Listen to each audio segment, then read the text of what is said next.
Hello everybody, my name is Ben. Welcome to the channel, or welcome back. So, y'all seem to enjoy the last video, so I figured why not make another one, or maybe even make this into a thing, make a few more videos. So, today, what we're going to be doing is we're going to be doing the first few steps of painting, well, generally a German tank, but in this case, a StuG IV. Now, this is a kit from Revell, Germany. I know in the modeling community, the company Revell doesn't have a ton of love, I guess, mainly because sometimes the pieces don't fit or whatever. I personally don't mind. I think it's especially for pretty much still a beginner like me, I think it's a fine. They have fine kits, you know.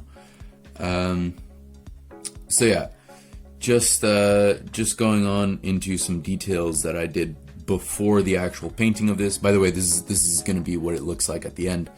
I just added here, for example, wait, let me get my trusty barbecue skewer. Here, for example, I added a little impact crater from a shell here as well, and that's a ricochet. Some bullet holes here on the gunner shield, and here another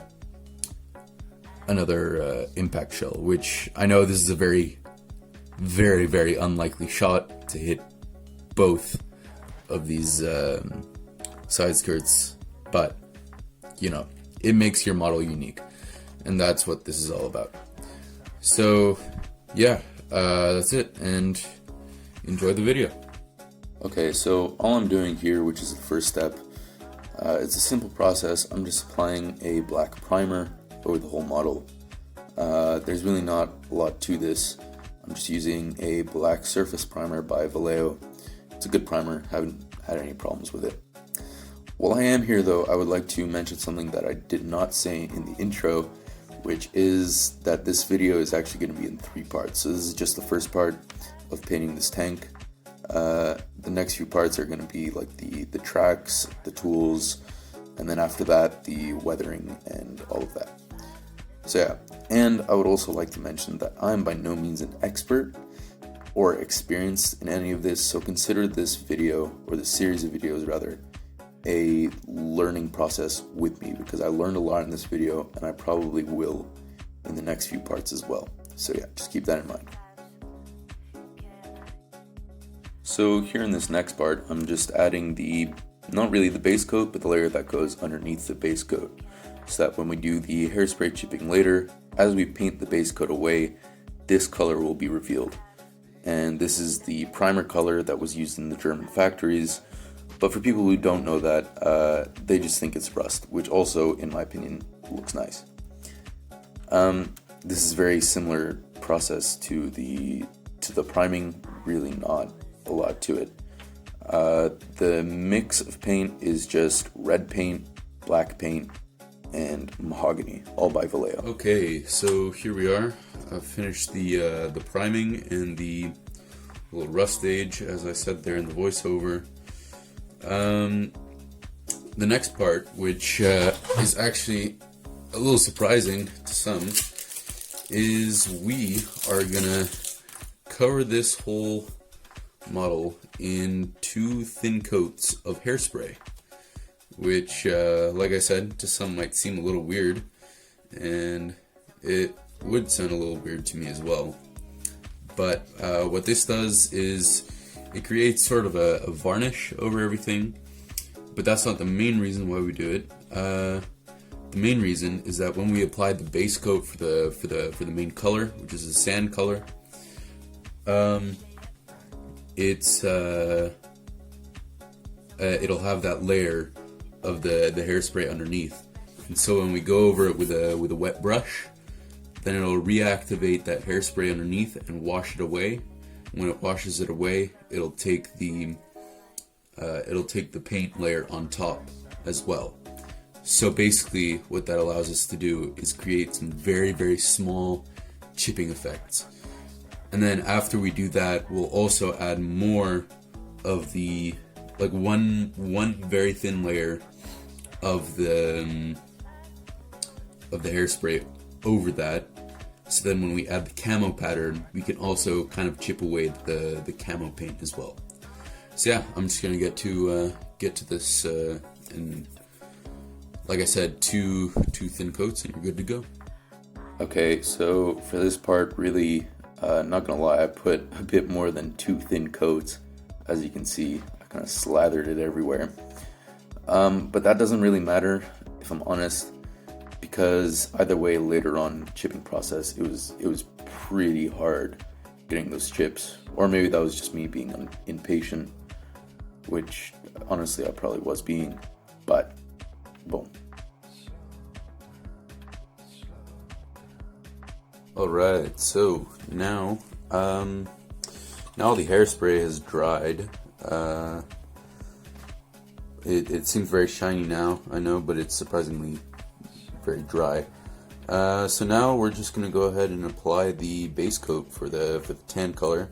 This is mainly, this is almost all this Middle Stone by Vallejo, about a drop of olive green, and about 2 drops of gray blue. And this might seem a little light, like the color might seem a little light now, but also remember later with a wash, with a pin wash, it'll darken down a lot. So yeah, I'll just get onto that.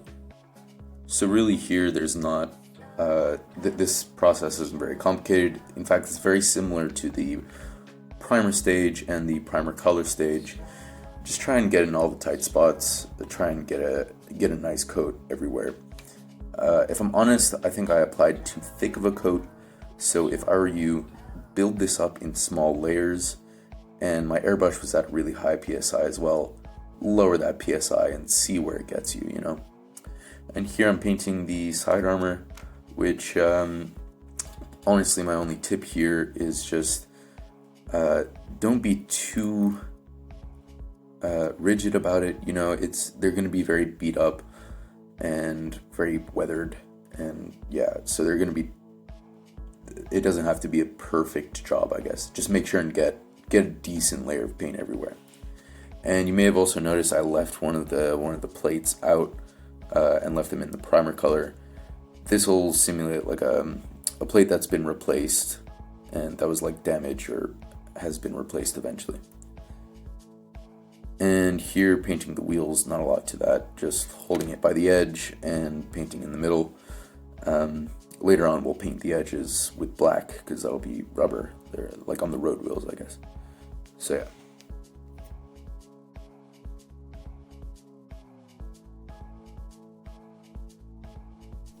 Okay, so as you can see here, the whole thing is dry, really.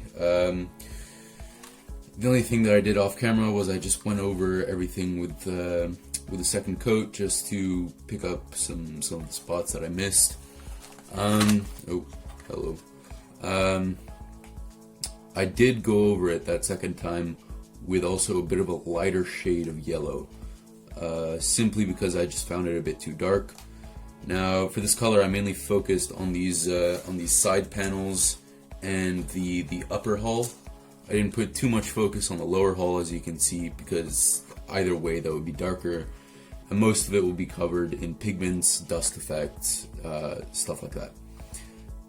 Whereas the sun would be directly hitting the top layer. So now what we're going to do is we're going to start the chipping process. So here I just have some clean water. It may not seem clean, but that's just the shine of the bottle, or the container, sorry. And here I have 2 different brushes. This one is a lot stiffer and harder. This one is a bit softer for the more fine chips. And then here I also have just a shish kebab stick or skewer or whatever you like to call it, just to kind of pry at it to start some of the chips. And then you grow the chips with the brushes. And so really, there's not much more to it than to dip your brush in a lot of water. It doesn't have to be too wet, so you can take some of the water off. It just needs to be a little damp. And I'm gonna start over here, where either way it would be very chipped because the commander walks up here and the crew drags ammo boxes and all that. So you just kind of make it a little wet, a little damp, and you slowly work at it, and eventually, just like magic, all the chips start to appear. So yeah, onto the time lapse, I guess. So honestly, with this chipping process, I learned quite a few things while doing this, and the main things that honestly I would advise for you guys to keep in mind is, first of all, know where the chips would be. I tried to do this a little bit, but sometimes I didn't really. It was a little iffy, you know. So just know where the crew would drag up ammo boxes, where some of the equipment would be, where the crew would actually walk. Yeah, so that's one thing. Another thing is, please be patient, and I'll explain this a bit more later as well, but you can see I was trying to rush things a little bit, and the chips ended up being too big, and sometimes it even exposed the plastic layer underneath the primer even. And obviously that really does not fit well. It's like a light gray, which doesn't fit at all. But yeah, so in this clip you could see I was just adding some chips near the door for the gunner, and that's nothing special, you know. Those are moving parts, and you just gotta make sure to get those areas, you know. A lot of paint would be chipped. And here on the side armor, mainly here just chip horizontally, because all of the branches and stuff that would brush up against there and chip off the paint, sorry, those are all horizontal movements, you know.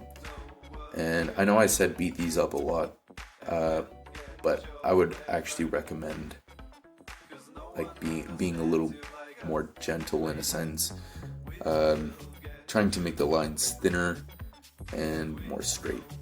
For me, it was just kind of blobs, which didn't turn out great.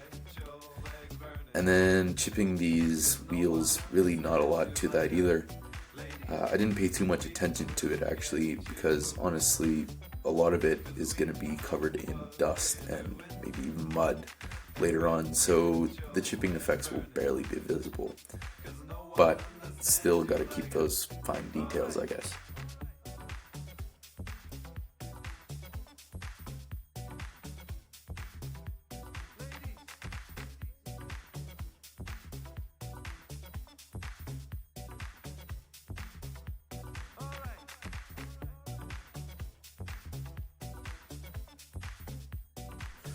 Okay, so here we are, and this is the end of the video pretty much. We can now see the finished result of what we've done during this video. As you can see, it's quite nice. Just a few things that I would like to mention before ending this video. Just some tips that I kind of learned throughout this process. Be patient, first of all.